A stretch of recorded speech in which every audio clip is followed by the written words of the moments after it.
bilateral relationships. So how do you evaluate the high-level development of Pak-China relationship? Look, the relationship between the two countries has just got stronger over a period of time. And one of the main reasons is that feeling in Pakistan is that China has always stood with us in our times of need. When Pakistan has, over the years, been in a difficult period, China has stood with us, and Pakistan has stood with China. And we are neighbors. I was in school when the Karakoram highway was being built. And that was a collaboration between the Chinese government and the Pakistan army. And it was a very difficult venture because the road was very difficult, there were steep mountainsides. And I remember the number of Chinese who died building the Karakoram highway. So the relationship is very, it's a deep relationship. And so over a period of time, it has actually got even stronger. And CPEC, of course, has also linked us, the two countries. We know that sports always plays an important role in uniting people together. And for this Winter Olympics, it's also a very special time because it is the post-pandemic time. So what expectation do you have when you come to China to attending the opening ceremony of Winter Olympics? What's your expectation of it? Well, firstly, this is the first Olympics, let alone it's a winter one, but it's the first Olympics I will be ever witnessing. So I look forward to that.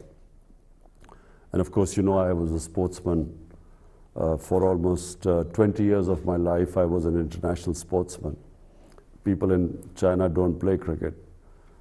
I'm hoping that as our relationship gets stronger, we will also teach Chinese how to play cricket so that, you know, China can also become a great cricketing team.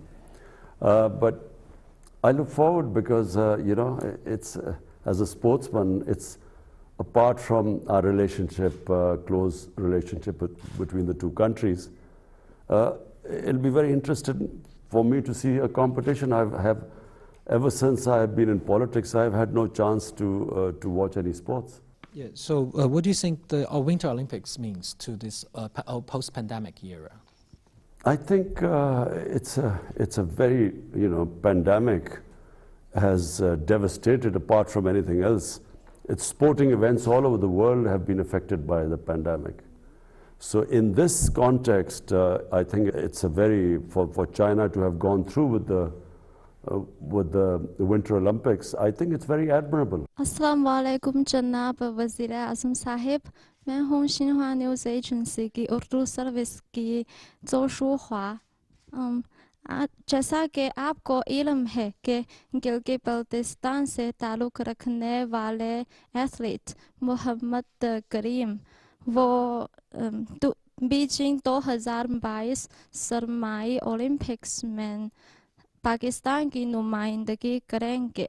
हम इन मुकाबलों में पाकिस्तानी खिलाड़ी की शिरकत का बहुत खैर मकदम करते हैं।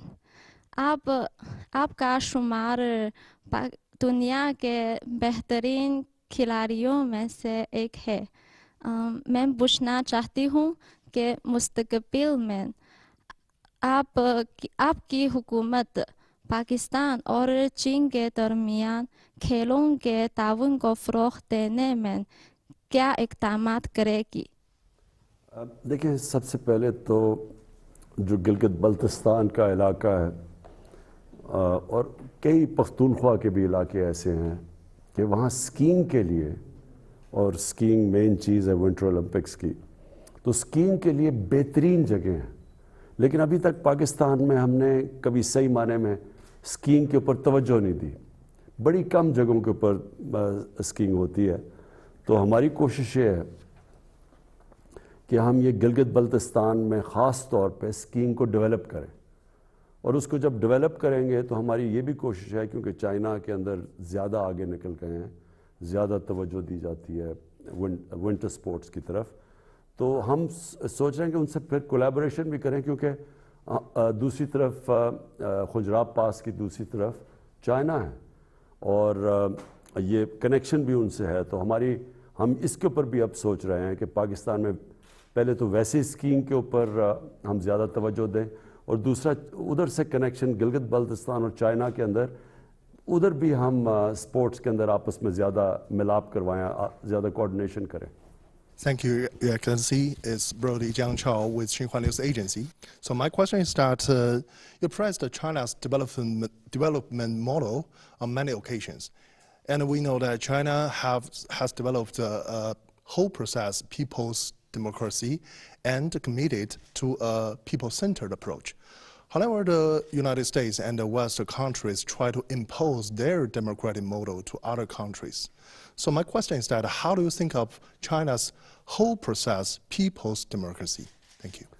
The most impressive thing about China, which is accepted by the entire world now, is that the number, almost 700 million people in China have been taken out of poverty in the last 35, 40 years. It's never happened in human history before. And this is what impresses the entire world about China, whether they are in good relationship with China, they are on the other side, they sort of oppose China, but everyone has to accept that this has never happened in human history before. And so if you ask me what impresses me most about China, it is this fact. Because my main objective is somehow to raise people out of poverty in Pakistan. And so, when I went to China, I specifically wanted to know the steps taken for alleviating poverty there.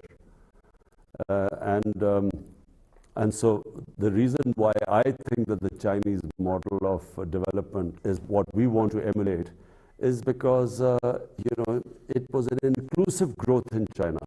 When China grew, the whole population grew with China. It wasn't, unfortunately, like in a lot of the rest of the world, where the rich get richer and the poor, in fact, get poorer. The gap between the rich and poor gets wider. In fact, in pandemic, we discovered that the poor people got poorer and the super rich got even richer. And so China is a model for all those countries who want to have inclusive growth. سر میرا تعلق FM 98 دوستی channel سے ہے. جیسے کہ ہم جانتے ہیں آپ ہمیشہ کھیلوں اور ورزش کے ذریعے صحت مند طرز زندگی برقرار رکھتے ہیں. اس حوالے سے آپ چینی عوام کو کیا مشورہ دینا چاہیں گے؟ چائنا کے اندر یہ جو ہم نے دیکھا ہے کہ ایک تبدیلی آئی ہے چائنا میں. ایک تو لوگوں کو غربت سے نکالا انہوں نے, لیکن سپورٹس کے اندر چائنا کبھی بھی اتنا آگے نہیں تھا دنیا میں جتنا اب پچھلی 2-3 اولمپکس میں چائنا کی پرفارمنس بہت امپریسو رہی ہے. تو اس سے واضح ہوتا ہے کہ وہاں بڑی توجہ دی جا رہی ہے سپورٹس کی طرف اور فٹنس کی طرف. دوسرا میرا سوال یہ ہے کہ حکومت پاکستان ملک کی ترقیاتی حکمت عملی کو جیو پولیٹکس سے جیو اکنامک کی طرف منتقل کر رہی ہے. پاکستان کی ترقی کے لیے چین پاکستان اسٹریٹجک اور اقتصادی تعاون سے آپ کی کیا توقعات وابستہ ہیں؟ دیکھیں, چائنا نے غربت کم کیسے کی؟ چائنا نے غربت ایسے کم کی کہ انہوں نے اپنی اکانومی کو گرو کیا. جو گروتھ ریٹ جیسی جیسی ان کی بڑھی, تو انہوں نے اس گروتھ ریٹ سے لوگوں کو غربت سے نکالا. اگر آپ نے غربت سے لوگوں کو نکالنا ہے تو جب تک آپ کی اکانومی گرو نہیں کرے گی, ویلتھ کریشن نہیں ہوگی, تو آپ کے پاس کدھر سے پیسہ آئے گا نیچے سے لوگوں کو اوپر اٹھانے کے لیے؟ تو چائنا نے یہی کیا کہ انہوں نے اپنی اکانومی کے اوپر توجہ دی, لیکن گروتھ کو پھر جب ان کی دولت بڑھی تو انہوں نے یہ نہیں کیا کہ وہ تھوڑے سے لوگوں کے پاس پیسہ چلا گیا پھر انہوں نے وہ نیچے دیا. تو ہماری بھی یہ کوشش ہے کہ جب ہم جیو اکنامکس کی بات کرتے ہیں تو ہمارا مقصد یہ ہے کہ اب زور ہم نے دینا اپنی اکانومی کو بڑھانے کے لیے. اور جیسے یعنی اس کا یہ نہیں مطلب کہ سیکیورٹی کے اوپر ہم توجہ نہیں دے رہے, لیکن ہم خاص توجہ جو ہم نے بدقسمتی سے پہلے نہیں دی اپنی اکانومی کے اوپر توجہ, ہماری اب خاص کوشش ہے اکانومی پہ ہم زور لگا رہے ہیں تاکہ جیسے جیسے ملک کے اندر ہماری دولت میں اضافہ ہوگا ہم پھر اپنے لوگوں کو غربت سے نکالیں. I'm Ship Wahao from Economic Daily. And my first question is, now, as the new phase of CPEC development focuses on encouraging business and benefiting local people, what is your government going to do to facilitate it? What do you expect for the sustainable development of CPEC? And any expectation for more cooperation on renewable and clean energy? Thank you. You see, the first phase of CPEC was basically connectivity and power generation. Now the CPEC has moved into the next stages where it's about relocation of industry. We want to develop our industrial zones, our special economic zones. Then we want, especially in agriculture, we want help there to improve our productivity. Because in China, the productivity is much higher in agriculture and livestock yields compared to Pakistan. So we want help there too. And then China has grown these drought-resistant cotton varieties, which we have large tracts of land in Pakistan where this variety of cotton can be grown. So that's where we're going to get help from China. But also it's in technology, information technology. That's another area which is basically the future. The technological revolution in the world is the future. And China has made great strides in that. And so we also want to get help from China in that field. Thank you. And my second question is, now, some Western countries keep telling lies on so-called Xinjiang issues. But actually, many Pakistani people, scholars, journalists, including Ambassador to China, His Excellency Moin Haq, has visited Xinjiang many times. They saw the place with their own eyes and talked a lot about it. Have you heard of them talking about Xinjiang? And what do you think of lies told by those Western countries? There is a lot of criticism about the treatment of Uyghurs by China in the West. But our ambassador went there, Moinul Haq, who's our ambassador in China. We asked him, and he went there and he sent us information that this is actually not true on the ground. But what we in Pakistan find it very difficult to swallow is that while they talk about Uyghurs, they do not talk much in the West about Kashmir. Because in Kashmir, the worst violations of human rights are taking place by India.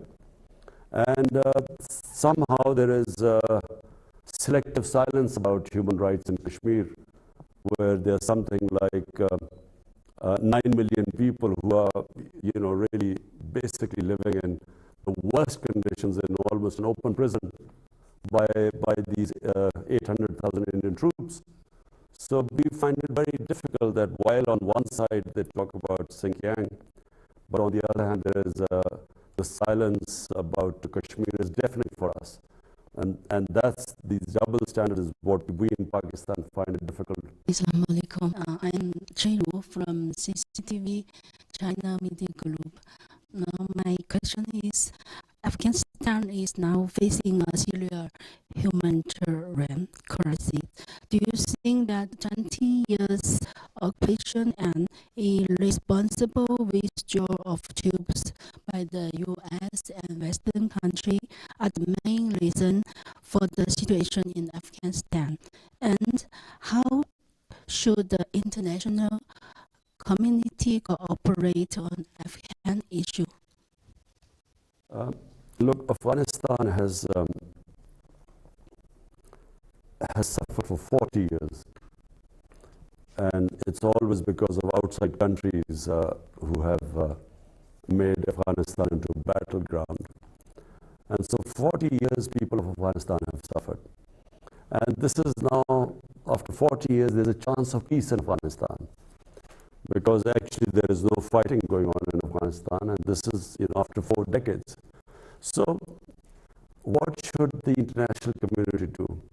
The international community right now should understand that people who have suffered for 40 years, and when the foreign forces have left Afghanistan, they cannot just leave Afghanistan without thinking about the aftermath, how the people of Afghanistan are going to survive from here.